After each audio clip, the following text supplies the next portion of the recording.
There's nothing more devastating than thinking that you are alone. You are not alone. There are so many other thousands of families in the same situation as you may be confronting.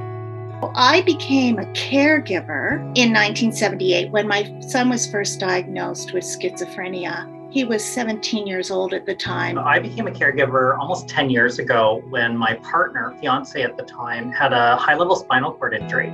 So, I was 25 years old. I was literally watching TV and I got that life-changing phone call where it was just this immediate accident. I have been playing the role of mom/caregiver to my daughter, who is now 36. She lives at home, and I guess my caregiving with her for her mental health illness, her eating disorder, began in 1999.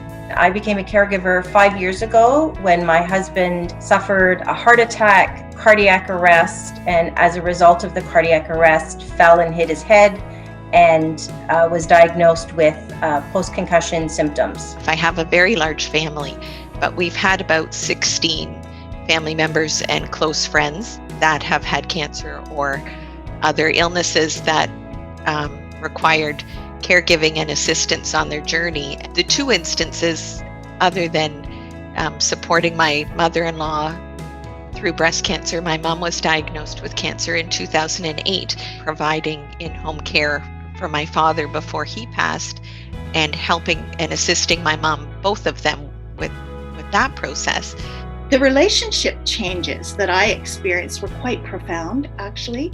It was a year after my son was diagnosed. I really had no idea these kinds of mental illnesses even existed. Caregiving certainly has impacted my relationship with my husband. It changed the dynamics. We went from being equal in the relationship to me having to be the primary. I have to think for two people. The way that caregiving has impacted my relationship with my spouse is it actually brought us closer together. We've been best friends for 20 years, and the injury didn't really impact that, even though roles and duties changed, right? There's now this element of support, but he also gives me support in different ways. Our relationship to this very day has gone 360 degrees. Eating disorders are not a choice, and we had to come to that realization that this is a serious, fatal mental health illness. I'd say 95% of the time it strengthens that relationship, although it may feel uncomfortable and you're having a lot of critical conversations and all of a sudden your roles are switching. So you have to sort of accept that.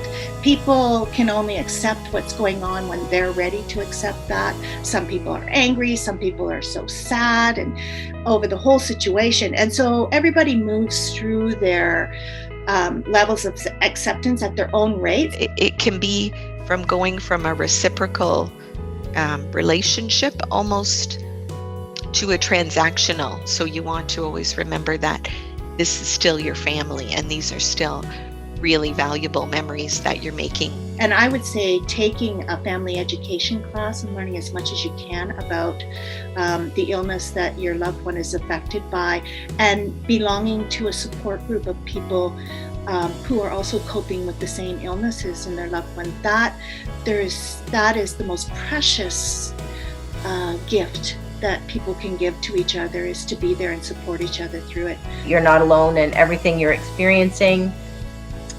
Other caregivers have experienced it too. I think it's really important for every caregiver to know that we all pretend. We all have a wall. You don't see us in our vulnerable moments. As caregivers, we've become very, very good at putting on that strong face for our loved ones, so it doesn't look like we're struggling or broken or whatever that looks like. It's really important to reach out to other caregivers to share some of those concerns you're having. So that's where it's really important to be kind to yourself. And you'll have moments where things are going really, really well, and then you'll just hit a roadblock again, and you'll have to bring it back to those basics of let's not be in a rush, let's slow things down and just appreciate what we can do today and let go of the things that are really outside of our control.